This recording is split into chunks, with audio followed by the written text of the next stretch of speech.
السلام علیکم۔ قرآن کی کہانیوں میں آپ کا خیر مقدم۔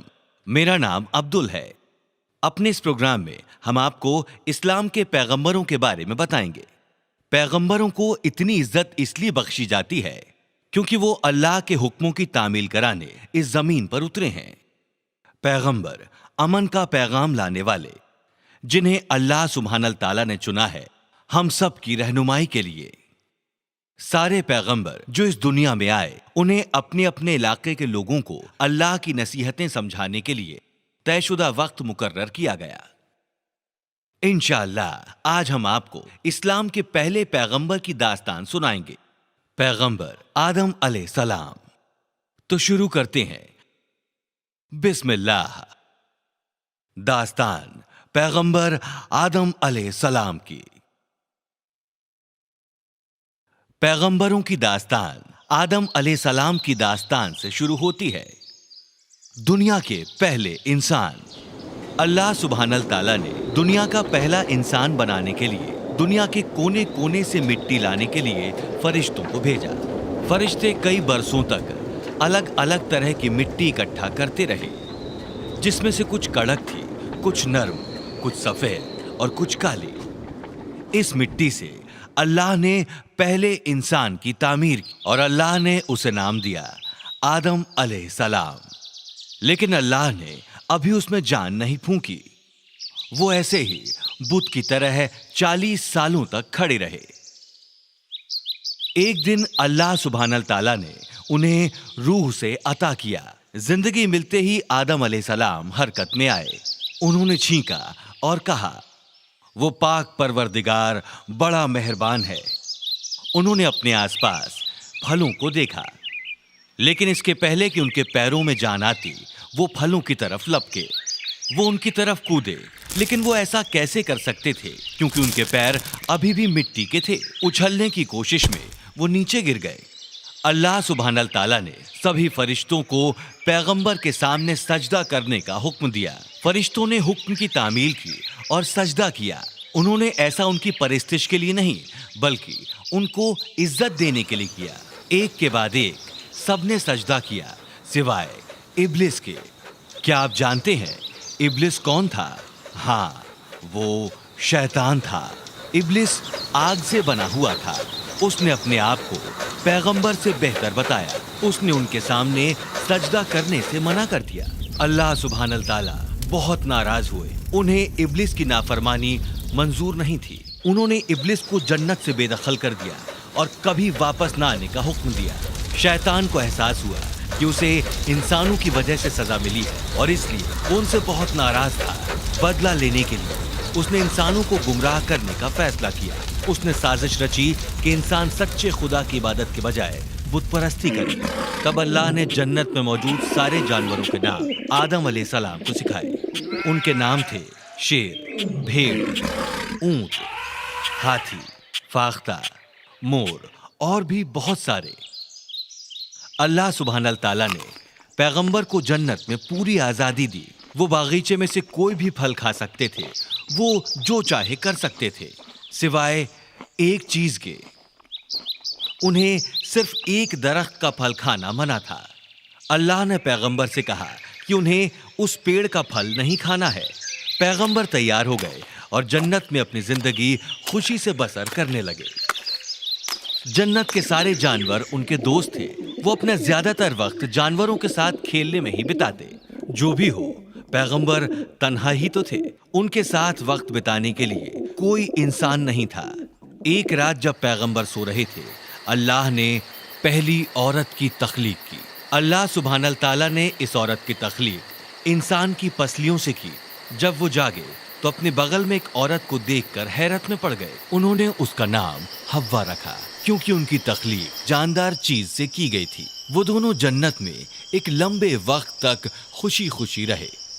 ایک دن شیطان نے پیغمبر اور ان کی بیگم کو جنت سے نکالنے کی ترکیب لگائی۔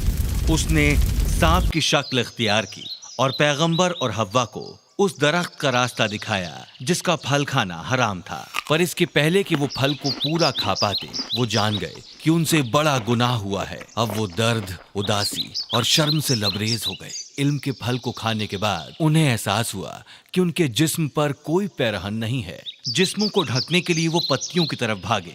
वो डरे हुए थे क्योंकि वो जानते थे कि अल्लाह उन्हें नाफरमानी के लिए सजा देंगे। जब अल्लाह सुब्हानल ताला को इसके बारे में मालूम हुआ तो वो बहुत नाराज हुए और उन्होंने पैगंबर और उनकी बीवी को जन्नत से निकाल दिया। उन्हें जन्नत छोड़कर जमीन पर आना पड़ा। पैगंबर और उनकी बेगम बैठकर रोने लगे क्योंकि उन्हें अपने किए पर पछतावा हो रहा था।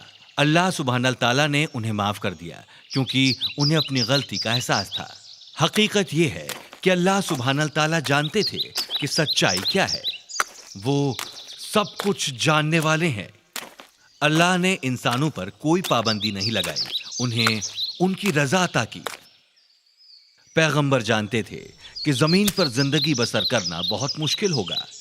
उन्हें रहने के लिए घर बनाना पड़ा। अब उनके पास जन्नत के वो सारे ऐशो आराम नहीं थे।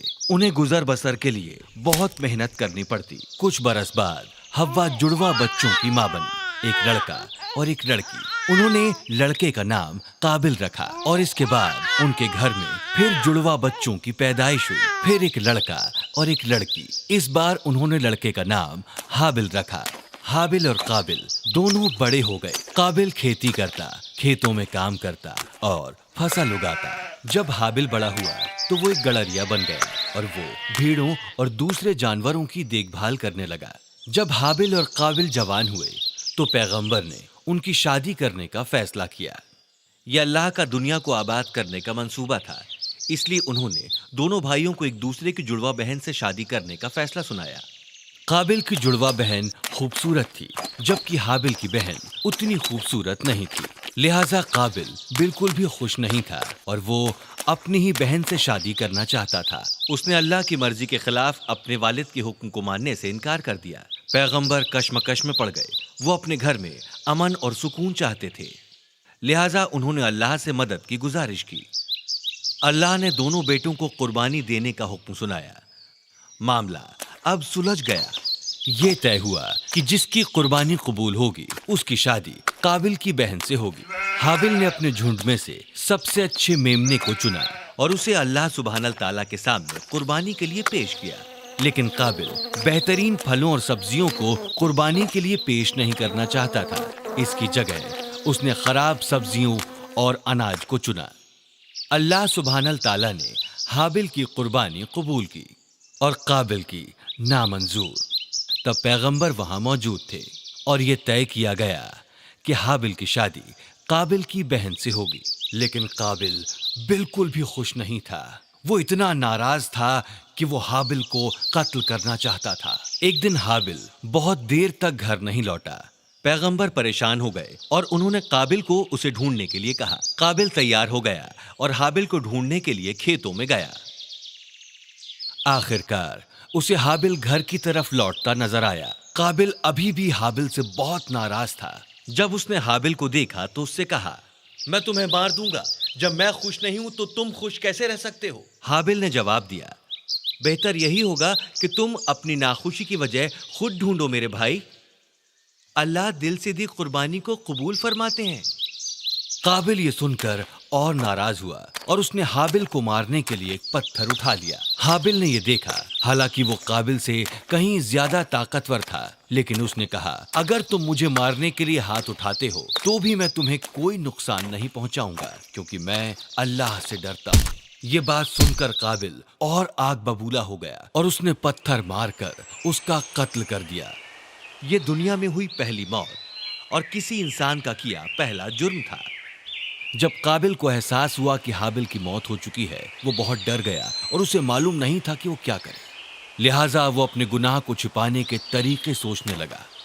हाबिल की लाश छुपाने के लिए काबिल एक जगह से दूसरी जगह फिर रहा था। उसका गुस्सा अब कम हो गया था और उसे अपने किए पर पछतावा था। इसी बीच उसने आसमान में दो काले कौवों को लड़ते देखा। एक कौवे ने दूसरे को मार दिया और वो नीचे आ गिरा। जीते हुए कौवे ने जमीन से मिट्टी निकाली, गड्ढा खोदा, उसमें लाश को डाला और उसे मिट्टी के नीचे दफन कर दिया। जब काबिल ने यह देखा तो उसे मालूम चल गया कि उसे क्या करना है। उसने अपने भाई की लाश को दफना दिया और इस तरह दुनिया में पहला इंसान दफन हुआ। काबिल ने जो कुछ किया था वो उससे शर्मिंदा था। आदम अलैहिस्सलाम अपने दोनों बेटों को खोने से बहुत गमज़दा थे। एक की मौत हो गई थी और दूसरे को शैतान ने गुमराह कर दिया था।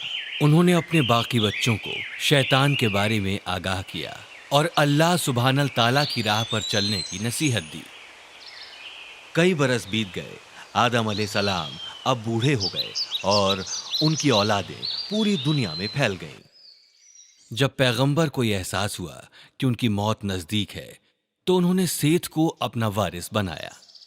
अपनी मौत से पहले पैगंबर ने अपने बच्चों को दिलासा दी कि अल्लाह दुनिया में कभी किसी इंसान को तन्हा नहीं छोड़ेंगे।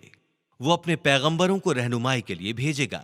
सभी पैगंबरों के अलग नाम होंगे, अलग काम और मोजज़े होंगे और वो सब एक बात पर कायम रहेंगे कि सिर्फ अल्लाह की इबादत होनी चाहिए। ये कहते हुए पैगंबर ने अपनी आंखें बंद कर लीं। फरिश्ते कमरे के अंदर आए और उन्हें घेर लिया। जब पैगंबर को यह एहसास हुआ कि मौत के फरिश्ते आ चुके हैं तो वो सुकून भरी मुस्कुराहट लिए रुखसत हो गए। उनके इंतकाल के बाद सेठ ने जिम्मेदारियां संभाल ली और घर वालों का पूरा ख्याल रखने लगा। तो बच्चों, ये कहानी तुम्हें पसंद आई? अगर ये वीडियो तुम्हें पसंद आया हो तो सब्सक्राइब बटन दबाना ना भूलो और हमारे सारे वीडियोस के लिए अपडेट रहो। अपने दोस्तों को भी इस चैनल के बारे में बताओ। आज के लिए इतना ही। रुखसत से पहले बता दूं, हमारा अगला एपिसोड देखना मत भूलना। ये एक और पैगंबर की बहुत अच्छी दास्तान है, दास्तान पैगंबर नूह अलैहिस्सलाम की।